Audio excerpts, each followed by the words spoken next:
এটা কথা RSSে কষ্ট কৰা বুলি কৈছিল RSSে দেশৰ কাৰণেতো কষ্ট কৰে RSSে দেশখনৰ ভালৰ কাৰণে দেশখনৰ প্ৰগতিৰ কাৰণে আৰু গোটেই সভ্যতাটো হিন্দু সভ্যতাক জাগ্ৰত কৰিবলৈ আগুৱাই লৈ যাবলৈতো কষ্ট কৰে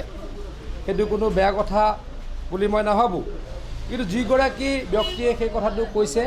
সেই ব্যক্তিগৰাকীয়ে যদি কটাক্ষ কৰিবলৈ কৈছে যদি RSSক বা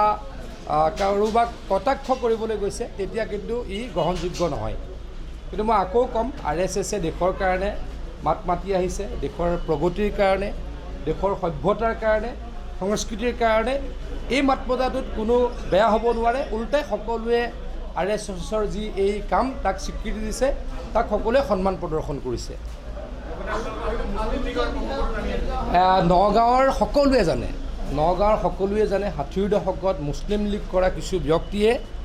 নগাঁওখনক অসমখনক পাকিস্তানৰ লগত লগ লগাব খুজিছিলে আৰু লড়কে লেংগে পাকিস্তান বুলি নগাঁৱৰ মাজমজিয়াত কিছু ব্যক্তিয়ে আন্দোলন কৰিছিলে এই কথা সকলোৱে জানে এই কথা কওঁতে কংগ্ৰেছৰ কিয় গাত লাগিল মই নাজানো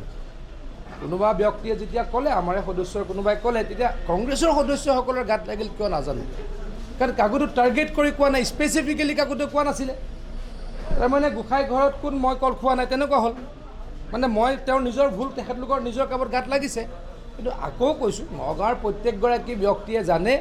যে 60ৰ দশকত মুছলিম লীগৰ কিছু ব্যক্তিয়ে নগাঁৱত সমদল উলিয়াইছিল লড়কে লেংগে পাকিস্তান বুলি এই কথাটোত কংগ্ৰেছীসকলৰ গাত কিয় লাগিল মোৰ কাৰণে কিন্তু অবুজ সাঁথৰ হ'ল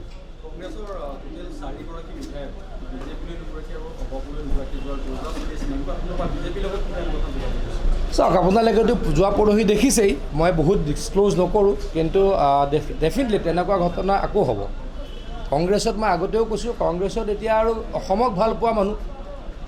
অসমীয়াক ভাল পোৱা মানুহে কংগ্ৰেছ কৰিব নোখোজে আৰু কংগ্ৰেছৰ কথা বতৰাবিলাক কংগ্ৰেছত থকা বিধায়কসকলে কিছুমানে অসমীয়াক গালি পাৰে শ্বহীদক গালি পাৰে অসমৰ অপমান কৰে গতিকে যিখিনি ব্যক্তি এতিয়াও কংগ্ৰেছত আছে বহুত কষ্টত আছে চাহৰ উদ্যোগৰ পৰিৱেশত আছে গতিকে সেইসকল ব্যক্তি বিজেপিলৈ গমনটো একো ডাঙৰ কথা নহয় অলৰেডিটো হয় ভাৰতবৰ্ষত কংগ্ৰেছৰ অৱস্থা বহুত ভাল নহয়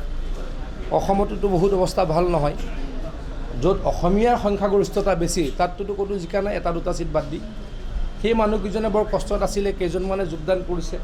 আৰু কেইজনমান কষ্টত থকা মানুহে ডেফিনেটলি বিজেপিলৈকে আহিব ডেফিনেটলি প্ৰায় নাথাকা হৈ যাব এজন দুজনক আমাৰ ক'ৰবাত চিট এডজাষ্টমেণ্টৰ সমস্যা আছে তাৰ কাৰণে আমাৰো ল'বলৈ অসুবিধা কিন্তু মই আকৌ কৈছোঁ অসমীয়াক ভাল পোৱা মানুহ অসমক ভাল পোৱা মানুহে আৰু কংগ্ৰেছ কৰিব নোখোজে